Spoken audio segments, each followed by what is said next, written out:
तो hello guys, मेरा नाम है कृष्ण कुमार और आप सभी का हार्दिक अभिनंदन। Welcome in my new video.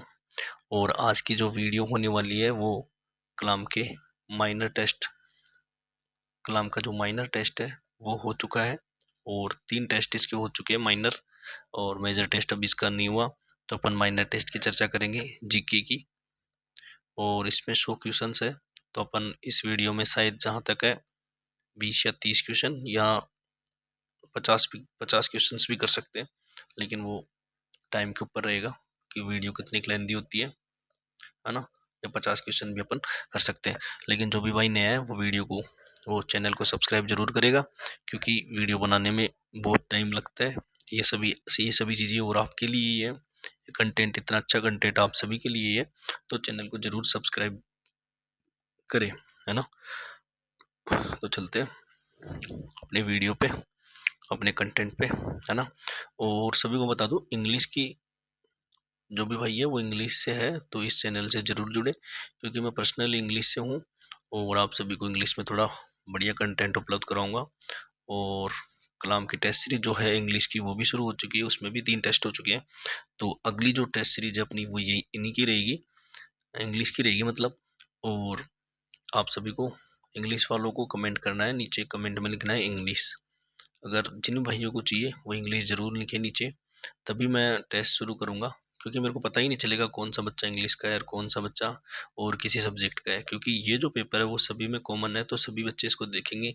लेकिन जो इंग्लिश वाले पर्सनल है वो चैनल को ज़रूर सब्सक्राइब करें। सब्सक्राइब तो सभी को करना है, क्योंकि इसमें और भी कंटेंट आएगा अपना, और भी थोड़ी टेस्ट सीरीज वगैरह आएगी, लेकिन इंग्लिश की ज़रूर आएगी इसमें, है ना। तो सभी भाइयों को चैनल को सब्सक्राइब करना है, और इंग्लिश से जुड़ी कोई भी चीज़ हो, कोई भी कमेंट हो, आप ज़रूर करना। कोई भी चीज़ हो उसके ऊपर वीडियो बनाई जाएगी, या फिर आपको पर्सनली मैं बताऊंगा कि क्या चीज़ कैसे है ना, कौन सा चैप्टर कहाँ से पढ़ना है। तो आइए शुरू करते हैं। पहला क्वेश्चन, कुंभलगढ़ दुर्ग की संरचना में आंतरिक जल संचय व्यवस्था विशेष रूप से विकसित थी। ये कथन, अभिकथन और कारण वाले क्वेश्चन है। इनको डील करने का सबसे अच्छा जो साधन है या फिर जो तरीका है, सबसे पहले कारण को पढ़िए आप। कारण को पढ़ने के बाद अभिकथन को पढ़िए। इन दोनों में अगर लिंक है ना, लिंक है, तो ये एक दूसरे की व्याख्या भी करेंगे। तो सबसे पहले समझ लेते हैं कि लंबी घेराबंदी की स्थिति में आत्मनिर्भर रहना आवश्यक था। यानी ये दुर्ग है, इसके चारों तरफ घेराबंदी हो गई, है ना। तो लंबी घेराबंदी की स्थिति में जो किले के अंदर जो लोग है ना, उनकी, उन पे आत्मनिर्भर रहना जरूरी था। यानी पानी वगैरह की व्यवस्था अंदर ही होनी चाहिए, क्योंकि बहुत दिनों तक घेराबंदी रहती थी, 6-6, 7-7 मंथ तक, तो पानी की व्यवस्था तो ऑब्वियसली बात है कि होनी चाहिए थी। तो अगला जो अभिकथन है, कुंभलगढ़ गुड़ दुर्ग की संरचना में, कुंभलगढ़ दुर्ग की संरचना में आंतरिक जल संचय व्यवस्था विशेष रूप से विकसित थी। सही बात है कि आंतरिक जल संचय की व्यवस्था इसलिए विकसित थी कि लंबा घेराबंदी होती थी पहले। तो ये दोनों एक दूसरे की व्याख्या भी कर रहे हैं, और सही भी है खुद की जगह, है ना। तो ये दोनों सही है, तो ए और आर दोनों सही भी है, और आर ए की व्याख्या भी कर रहा है। तो ऐसे इनको डील करना है ना। ऐसे क्वेश्चंस होते हैं अभिकथन और कारण वाले, है ना। और जिन भी भाई लोगों को मेरी थोड़ी वही से दिक्कत है तो कमेंट जरूर कर देना, है ना। जितना भी हो सकेगा मैं इम्प्रूवमेंट करूंगा, है ना। जो भी चीज़ हो सकेगी मैं इम्प्रूवमेंट जरूर करूंगा, क्योंकि मैं भी आपके समान ही थोड़ा लर्निंग स्टूडेंट हूँ, है ना। मैं भी खुद भी प्रिपरेशन ही कर रहा हूँ। तो आप सभी से निवेदन है कि चैनल में थोड़ी सी, आप खुद का चैनल है, अगर कोई भी कमी दिखती है तो आप कमेंट जरूर करिए ना। दूसरा है कि निम्न में से किस दुर्ग में निकुंभों की चतुर्भुज देवी, है ना। ये कलाम वाले नए क्वेश्चन लेके आते हैं, आज तक किसी ने पढ़ा नहीं होगा कि निकुंभों की चतुर्भुज देवी। जो अच्छे से डीपली प्रिपरेशन करते हैं वही लोग इतने डीपली जाते हैं, है ना। तो निकुंभों की जो चतुर्भुज देवी है वो कौन, चतुर्भुज देवी का जो मंदिर है वो कौन से दुर्ग में स्थित है, तो ये बाला के किले में स्थित है। बाला का किला आप सभी को बताइए अलवर में है, और इसको क्या बोलते हैं, कुंवारा किला बोलते हैं शायद, है ना। जो भी मिस्टेक हो आप सभी मेरे को बताएंगे जरूर, अपन तो सीख रहे हैं एक दूसरे से मिलके। तो इसका आंसर हो गया, यानी निकुंभों की चतुर्भुज देवी थी वो बाला के किले में स्थित है। अब तीसरा क्वेश्चन देखते हैं, दुर्ग स्थापत्य के संबंध में निम्न कथनों पर विचार कीजिए। गागरोन राजस्थान का प्रमुख जल दुर्ग है, सही बात है, जल दुर्ग है, जहाँ प्राकृतिक नदी संगम रक्षा तंत्र का भाग है, ठीक है, ये बात सही है। जूनागढ़ में 37 बुरुज है, ये बात भी सही है, और ये मरुस्थल दुर्ग है, ये बात भी सही है। रणथंभौर दुर्ग पूर्णतः खाई में सुरक्षित है, कृत्रिम खाई में, तो ये बात गलत है। रणथंभौर का दुर्ग जो है वो तो पहाड़ पे, तो खाई का तो कोई सवाल ही नहीं उठता। मेहरानगढ़ लाल बलुआ पत्थर से निर्मित है, ये बात भी सही है। यानी 1, 2 और 4 सही है, तो इसका जो पहला ही ऑप्शन है वो सही हो जाएगा। ठीक है दोस्तों, आगे चलते हैं। चैनल में बने रहना और वीडियो को लाइक कर दो, चैनल को सब्सक्राइब जरूर करो। चौथा क्वेश्चन है, जगत शिरोमणि मंदिर, नरसिंह मंदिर, अंबिकेश्वर मंदिर आदि धार्मिक स्थल किस दुर्ग परिसर में स्थित है? तो ये सभी को पता है कि जगत शिरोमणि जो मंदिर है वो कहाँ पे है? आमेर दुर्ग में। तो ऑब्वियसली बात है कि सारी चीजें आमेर दुर्ग में स्थित होगी, क्योंकि जगत शिरोमणि मंदिर एकमात्र मंदिर है राजस्थान का जो आमेर दुर्ग में स्थित है। आगे चलते हैं, पांचवा क्वेश्चन, निम्न दुर्ग व अवस्थिति निम्न दुर्ग निम्न में से दुर्ग व अवस्थिति का कौन सा युग्म सही सुमेलित नहीं है? काकनवाड़ी का किला अलवर में, सही बात है। पचेवर का किला बूंदी में, ये गलत है। पचेवर का किला टोंक में स्थित है दोस्तों। पचेवर का किला कहाँ पे स्थित है? टोंक में, तो ये इसमें गलत हो जाएगा। खंडार का किला सवाई माधोपुर में है ही। शाहबाद दुर्ग बारां में है, ठीक है, तो ये इसका गलत आंसर है, मतलब ये इसका आंसर है। तो इन सभी को मिटा देते हैं, थोड़ा कंफ्यूजन नहीं होगा। यानी इसका जो आंसर है वो ये है, पचेवर का किला अपना बूंदी में स्थित ना हो करके टोंक में स्थित है। छठा क्वेश्चन है, निम्न में से त्रिभुवनगढ़ दुर्ग के संदर्भ में कौन सा कथन सही नहीं है? ठीक है, त्रिभुवनगढ़ दुर्ग जो है उसके बारे में कौन सा कथन सही नहीं है? तो अपन इसमें देखते हैं कौन सा कथन सही है या नहीं है ना दोस्तों, देखते हैं, एक मिनट। देखो, ये दुर्ग करौली में जिले में स्थित है, ये बात तो सही है कि ये करौली में व्यवस्थित है, अवस्थित है, सॉरी। संपूर्ण नगर इसकी परिधि के भीतर बसा हुआ है, ये बात भी सही है। यहाँ लगने वाला 60 दुकानों का बाजार दर्शनीय है, ये बात भी सही है। ये पूर्ण रूप से समतल भूमि पर बना हुआ है, तो दुर्ग कभी भी समतल भूमि पर ना के बराबर बने हुए थे। एक दो है जो समतल भूमि पर बने हुए हैं, लेकिन पूर्णतः ज्यादातर पहाड़ पे ही बने होते हैं दुर्ग, तो ये बात ऑब्वियसली गलत है। तो अपना आंसर हो जाएगा 4, और सभी को मिटा देते अपन, 4 इसका आंसर हो जाएगा। क्वेश्चन नंबर 7, निम्नलिखित में से किस दुर्ग में जौहर नहीं हुआ? सिवाना में जौहर हुआ है, चित्तौड़गढ़ में जौहर हुआ है, जेगढ़ वो गागरोन में भी जौहर हुआ है, लेकिन जो जेगढ़ है इसमें जौहर नहीं हुआ। तो इसका आंसर हो जाएगा अपना 4 कि जेगढ़ में जौहर नहीं हुआ। 8वां जो क्वेश्चन अपना, निम्न में से कौन सा युग्म सही सुमेलित नहीं है? तो ये चीजें अपने को बहुत ज्यादा परेशान करती है, नहीं वाली। ये क्या करते हैं, अपन पढ़ते नहीं है और डायरेक्ट हल करने लग जाते हैं। नहीं को हमेशा देखना है ध्यान से कि नहीं है इसमें क्वेश्चन में, नहीं को पहचानना आना बहुत जरूरी है अपने को, इसलिए तो टेस्ट वगैरह देना जरूरी होता है कि ये सारी चीजें अपनी थोड़ी इम्प्रूवमेंट हो जाती है। कुत्तों की आवाज आ रही है शायद, है ना? तो मैं भी रिकॉर्डिंग कर रहा हूँ, मेरे को नहीं पता कि आएगी नहीं आएगी, लेकिन शायद आएगी, तो थोड़ा थोड़ा इस वीडियो में थोड़ा सहन कर लो, फिर थोड़ा इम्प्रूवमेंट करेंगे ना दोस्तों, सॉरी मेरी तरफ से। चलो इस क्वेश्चन को हल करते हैं। राजस्थान का गौरव कुंभलगढ़ दुर्ग नहीं है, चित्तौड़गढ़ दुर्ग है, तो ये क्वेश्चन गलत हो जाएगा, मतलब ये सम्मिलित नहीं है। बख्तरबंद दुर्ग, रणथंभौर दुर्ग, ये बात भी सही है ना? उत्तरभंड किवाड़, बटनेर दुर्ग, ये बात भी सही है। सोरणगिरी सोरणगिरी जालोर दुर्ग, ये बात भी सही है, लेकिन राजस्थान का गौरव कुंभलगढ़ दुर्ग ना होके कौन सा है? चित्तौड़गढ़ दुर्ग है, ठीक है। अब नवा क्वेश्चन लेते हैं अपन। निम्न में से शिकार बुरुज दूध महल गर्भ गुंजन तोप का संबंध किस दुर्ग से है? यानी शिकार बुरुज, दूध महल और गर्भ गुंजन तोप कौन से जिले में स्थित है? तो देखते हैं कौन से जिले में स्थित है गर्भ गुंजन, कौन से किले में स्थित है? जिले में नहीं है, किले में दोस्तों।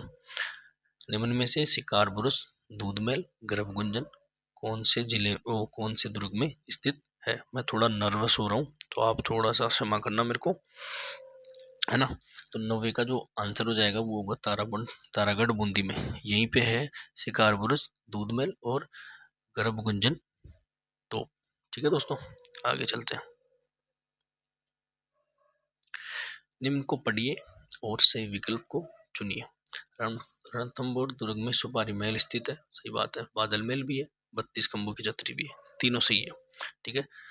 गागरोन दुर्ग में औरंगजेब गागरोन दुर्ग में औरंगजेब द्वारा निर्मित दरवाजा है, ये गलत है ना, ये गलत है।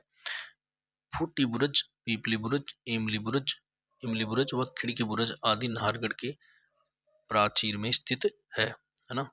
तो ये देखते हैं अभी, गागरोन दुर्ग औरंगजेब द्वारा निर्मित दरवाजा है या नहीं, इसको देखते हैं। अपन इसका आंसर के हिसाब से इसका क्वेश्चन करेंगे कि कौन सा क्वेश्चन है ये, 10वां है ना। तो 10वें में ए और बी तो सही है, लेकिन जो तीसरा है फूटी बुरुज, पीपली बुरुज, इमली बुरुज, खिड़की बुरुज आदि नाहरगढ़ में स्थित नहीं है। तो एक और तो इसका आंसर सही हो जाएगा, यानी रणथंभौर दुर्ग में सुपारी महल है, बादल महल है और 32 खंभों की छतरी भी है। गागरोन दुर्ग औरंगजेब द्वारा निर्मित है, ये भी सही है, ये भी सही है। लेकिन ये जो गलत है, ये क्वेश्चन गलत है। फूटी बुरुज, पीपली बुरुज और इमली बुरुज और खिड़की बुरुज तारागढ़ अजमेर में स्थित है। कहाँ पे स्थित है? तारागढ़ अजमेर में। ठीक है। थोड़ा थोड़ा वीडियो में इम्प्रूवमेंट होना चाहिए, वो मेरे को भी पता है दोस्तों। तो आप सभी कमेंट करना कि क्या क्या इम्प्रूवमेंट होना चाहिए, क्या नहीं। ठीक है। 11 मिनट की वीडियो हो चुकी है, अपन थोड़ा जल्दी जल्दी रहते हैं। जयपुर में स्थित हवा महल के संदर्भ में सही कथन नहीं है। देखो, नई वाला पहचानना पड़ेगा ना, नई वाले को हमेशा डला ही निकल लो आप। ये एक अर्ध ये एक अर्ध अष्टभुजाकार संरचना है। ये एक अर्ध अष्टभुजाकार अर्ध अष्टभुजाकार संरचना है। इसमें 953 सुंदर आकर्षक झरोखे, ये बात भी मेरे को सही लग रही है। इस महल का वास्तुकार जेकब स्वेस्टन, ये तो नहीं है। ठीक है। इस बुरुक का जो इस महल का वास्तुकार जेकब स्वेस्टन नहीं था। ये राजस्थानी वास्तुकला व मुगल शैली का मिश्रित रूप में बना हुआ है। यानी 1, 2 और चौथी बात तो सही है, लेकिन तीसरी बात इसमें सही नहीं है। तो आप सभी कमेंट करके बताओ कि जो इसका वास्तुकार है वो कौन था।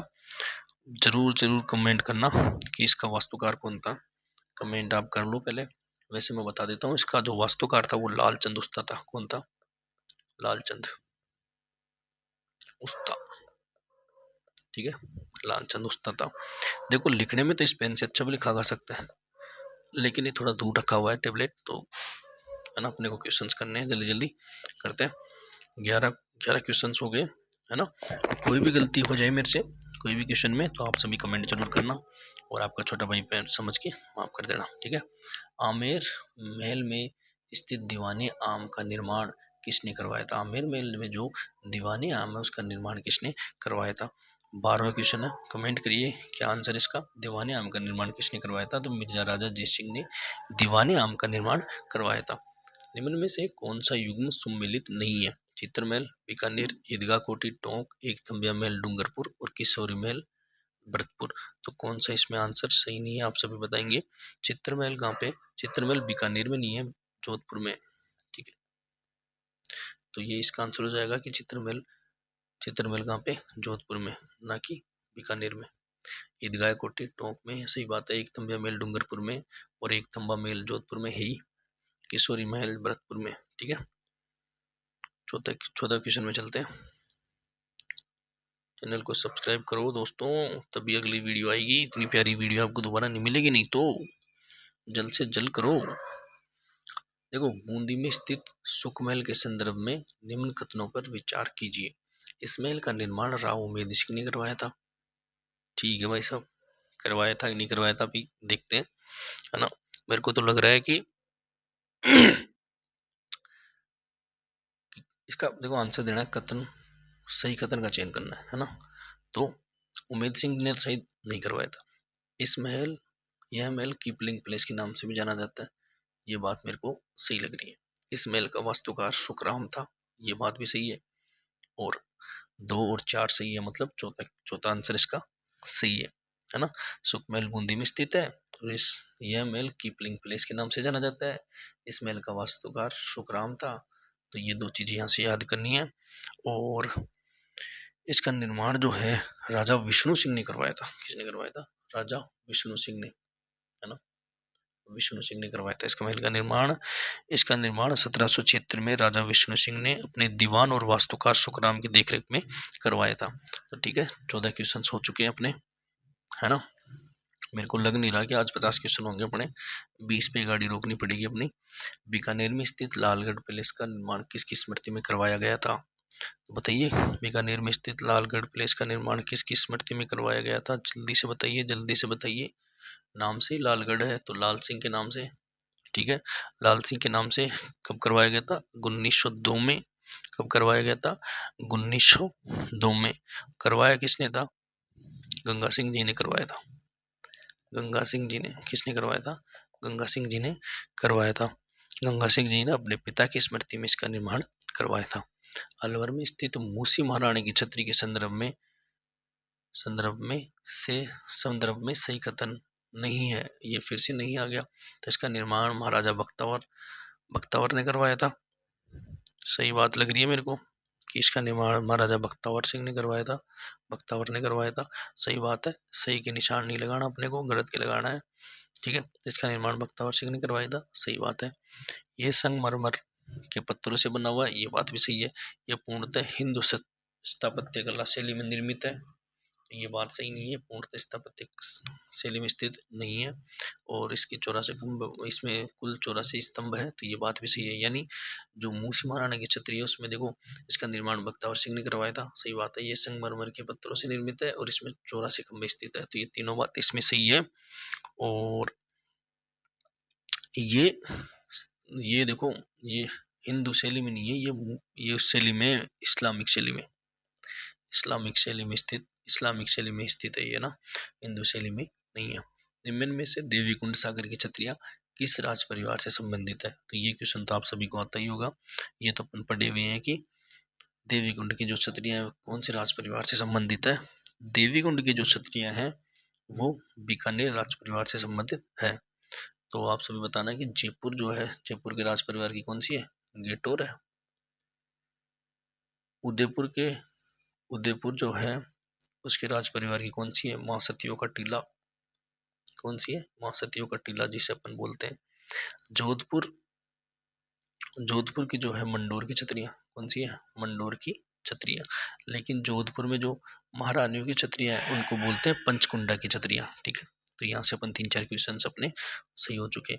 अजमेर में स्थित 2.5 दिन का झोपड़ा नामक स्मारक के संबंध में निम्न कथनों पर विचार कीजिए, है ना। आमेर में जो स्थित है कौन सा 2.5 दिन का झोपड़ा, उसके बारे में अपने को चीजें देखनी है। ये पूर्व में एक संस्कृत पाठशाला के रूप में विद्यमान था, सही बात है। अंधा काना बेरा सबको पता ही चीज तो, है ना। अंधा काना बेरा सबको ये चीज पता है। इसकी शिलाओं पर सोमदेवकृत ललित विग्रह राज नाटक का अंश है, ये भी पढ़ा है, ये भी पता है अपने को, पढ़ा हुआ भी अपना। तो इसका जो आंसर होगा ए, कौन सा कथन सत्य है, मतलब इन दोनों में, तो एक और दोनों ही सत्य है, एक व दो दोनों ही इसमें क्या है? सत्य है। यानी ये संस्कृत पाठशाला के रूप में विद्यमान था और इसकी शिलाओं पर सोमदेवकृत ललित विग्रह राज नाटक के अंश भी स्थित है, उत्कीर्ण है, ठीक है। 1900 क्वेश्चन देखते हैं अपन। जयपुर शहर के बीचों बीच स्थित ईसर लाट का निर्माण किसने करवाया था? इसे ईसर लाट और इसे ईश्वरी सिंह, इसे ईसर लाट, इसे ईश्वरी सिंह, ठीक है।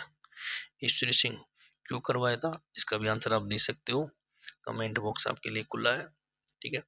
पृथ्वीराज चौहान का स्मारक सांबर, देखो सही है क्या, ठीक है। 20वां क्वेश्चन है, 25 क्वेश्चन करते हैं भैया अपन। पृथ्वीराज का स्मारक तारागढ़ अजमेर कहाँ पे? पृथ्वीराज का स्मारक कहाँ पे? तारागढ़ अजमेर में, सांबर में नहीं है ना। तो ये इसका आंसर हो जाएगा, है ना। और आगे देखते हैं। सांगा की छतरी मांडलगढ़, सही है। नेड़ा की छतरी अलवर में, ठीक है। गोरादाई की छतरी जोधपुर में, ठीक है।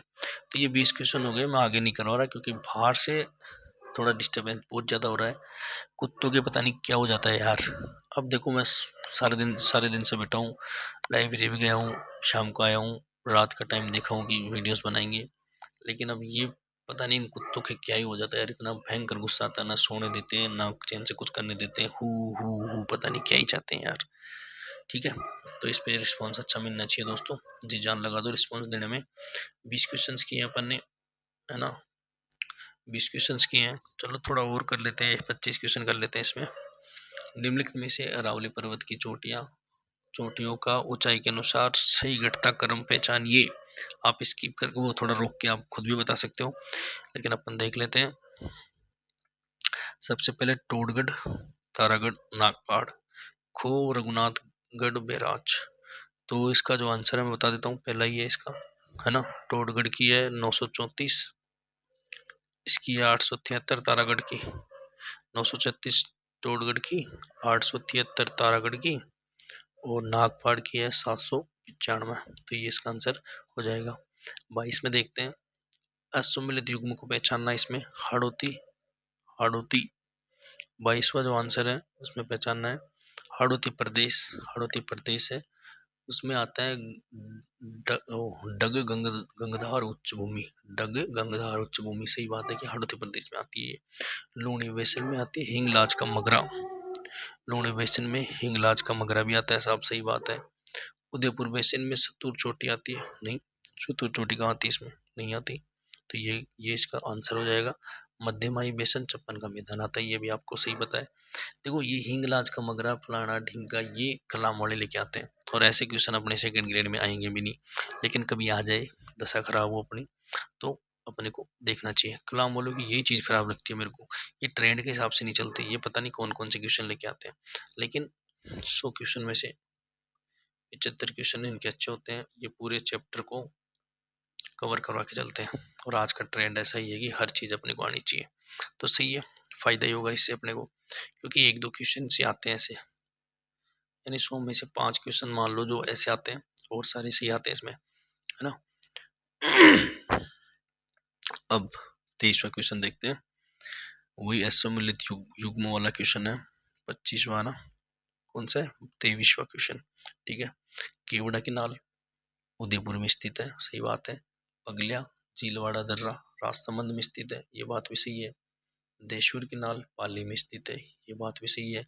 वो देशूर की नाल पाली में स्थित है, ये बात भी सही है। गोरम घाट दर्रा सलूम्बर में नहीं है, गोरम घाट जो दर्रा है वो राजसमंद में है, ठीक है। तो ये इसका आंसर हो जाएगा 4। अरावली के संदर्भ में निम्न पर विचार कीजिए। इसकी औसत ऊंचाई 930 मीटर है, ठीक है भाई, सब सही बात है। यह विश्व की प्राचीनतम वलित पर्वत श्रेणी है जो वर्तमान में अवशिष्ट श्रेणी के रूप में मौजूद है। और ये है ना, ये ओल्ड क्वेश्चन है, ठीक है। ये देखो ऐसे ऐसे क्वेश्चंस भी डालते हैं कलाम, तो ये बेस्ट क्वेश्चन आज का, क्योंकि ये पुराना क्वेश्चन आया हुआ है, देखते ही पहचान जाते हैं अपन। अगर आपको भी ऐसा चाहिए तो आप कमेंट करिए, बढ़िया सब्सक्राइब करिए। मैं ओल्ड क्वेश्चंस लेके आया था, एक पुरानी वीडियो पड़ी हुई है अपनी, उसकी स्थितियों विस्तार की, उसमें जाके देखना, 13 क्वेश्चन मैंने करवाए हैं उसमें, है ना। तो वहीं से मैंने पढ़ा है कि कैसे कैसे क्वेश्चन आ रहे हैं, तो ये क्वेश्चन पुराना आया हुआ है ना। तो ये बात भी सही है कि विश्व की प्राचीनतम वलित पर्वत श्रेणी है जो वर्तमान में विशिष्ट श्रेणी के रूप में मौजूद है। इसमें प्री कैम्ब्रियन काल की चट्टानें पाई जाती है, ये इसका गलत है आंसर है। इसका मतलब ये नहीं, रुको रुको, इसमें ये नीचे देखना अपने को ना, तो देखते हैं। हाँ सही है, प्री कैम्ब्रियन काल की चट्टानें भी पाई जाती है इसमें, सही है। विश्व की प्राचीनतम वलित श्रेणी है, सही है, ये भी सही है। इसको तुलना अपलेशियन पर्वत से की जाती है, ये बात भी इसकी सही है। यानी चारों आंसर सही है, तो A B C D D सभी सत्य है, ठीक है। राजस्थान के निम्नलिखित मानचित्र में छायांकित भाग कहलाता है, क्या कहलाता है भाई साहब, ये साफ दिख रहा है, साफ दिख रहा है, ये तो अंधे को भी दिख जाए, बोलते हैं ना चील की निगाह वाले को भी दिख जाता है। बनास और बाणगंगा बेसिन है ये, ठीक है। क्या है, बनास और बाणगंगा बेसिन, क्या है, बनास और बाणगंगा बेसिन। 25 क्वेश्चन अपने हो चुके हैं, है ना। और कुत्तों की आवाज अपने आएगी इसमें, है ना। तो कुत्तों की आवाज को इग्नोर करते हुए वीडियो का कंटेंट देखना, अच्छी है नहीं है ना। और कुछ बातें अपन कर लेते हैं। देखो एग्जाम टाइम कम है अपने पास, है ना, सभी को पता है एग्जाम टाइम बहुत कम है, तो अपने को स्मार्ट स्ट्रेटेजी अपनानी पड़ेगी। कलाम की ये बेशक बहुत अच्छी किताब, मतलब बहुत अच्छे नोट्स है, नोट्स क्या बहुत अच्छे क्वेश्चन है ये। इनमें लगभग लगभग रोज अपने पास पुराने पेपर्स में से लगभग लगभग 20 क्वेश्चन भी आते हैं, तो अपना बहुत ज़्यादा काम हो जाएगा, और अपने को काम करना ही पड़ेगा, है ना। तो लगभग लगभग मैं बोल रहा हूँ ना, मैंने जो किताबें रिकमेंड करी है बुक से, वो पढ़ लोगे, और 1-2 टेस्ट सीरीज देख लोगे ये सी, है ना, तो आपका मतलब फर्स्ट पेपर की तो आप टेंशन छोड़ ही दो। और इंग्लिश वालों के लिए मैं फिर से बोल रहा हूँ, डरने की जरूरत नहीं है। चैनल सब्सक्राइब करिए, कमेंट करिए, जो भी इशू है आपका जो भी इशू है वो कमेंट करिए, है ना। हो सके तो मैं अपने नंबर भी प्रोवाइड करवा दूंगा, टेलीग्राम पे चीज़ें प्रोवाइड करा दूंगा, इंस्टाग्राम पे चीज़ें प्रोवाइड करा दूंगा, है ना। तो कोई दिक्कत नहीं, इंग्लिश वाले बच्चे जरूर सब्सक्राइब करिए, और सभी को सब्सक्राइब कर, फर्स्ट जीके वाले भी, क्योंकि सबसे ज़्यादा कंटेंट तो मैंने जीके वालों के लिए डाल रखा है। ठीक है दोस्तों, थैंक यू। वीडियो बहुत लंबी हो चुकी है ना, और मैं वीडियो ऐसे कैसे डालूंगा, वो इसमें थोड़ा प्रॉब्लम आएगी। अब देखो, वीडियो अपन क्लोज करने वाले हैं ना, तो कुत्ते उत्ते सब चुप हो गए, यानी किस्मत अपना साथ नहीं दे रही, लेकिन आप सभी को मेरा साथ देना है। ठीक है, थैंक यू।